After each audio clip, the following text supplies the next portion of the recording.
திருச்சியில் நடைபெற்ற தமிழ்நாடு கோவில் மனைகளில் குடியிருப்போர் சங்கத்தின் மாநில குழு கூட்டத்தில் இந்திய கம்யூனிஸ்ட் கட்சியின் தேசிய குழு உறுப்பினர் தா பாண்டியன் பங்கேற்றார்.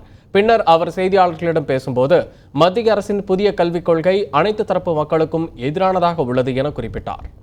புதிய கல்விக் கொள்கை என்பதை முழுமையாக நீங்கள் படித்தால் பழைய மனு தர்மத்தை அதன் அடிப்படையில் கல்வியை கொண்டு வருவதற்கு கதவை திறக்க முயற்சிக்கிறார்கள், அடித்தளம் போட முயற்சிக்கிறார்கள். அப்பொழுதே இந்திரா காந்தியார் காலத்திலே போடப்பட்ட உத்தரவின்படி ஸ்பானிஷ், பிரெஞ்சு, ஜெர்மன், இங்கிலீஷ் என்பது ஏற்கனவே இந்தியாவில் இருக்கிறது.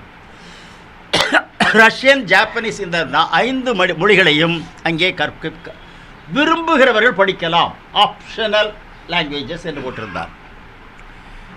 இப்பொழுது என்ன போட்டிருக்கிறார்கள்? அதையெல்லாம் கற்பிப்பதற்கு போதுமான ஆசிரியர்களும் இல்லை. மத்திய அரசுக்கு திடீரென்று ஞானம் வந்து அதை படிப்பதற்காக மாணவர்களும் முன் வருவதில்லை. ஆகவே இந்த மொழிகளை நீங்கள் கற்பிக்க தேவையில்லை, ஆனால் கட்டாயம் சமஸ்கிருதத்தை கற்பிக்க வேண்டும் என்று போட்டிருக்கிறார். ஏனென்றால் செத்தொழிந்த மொழியை புகுத்தி உயிரோடு இருப்பவரை சாகடிக்க வேண்டாம்.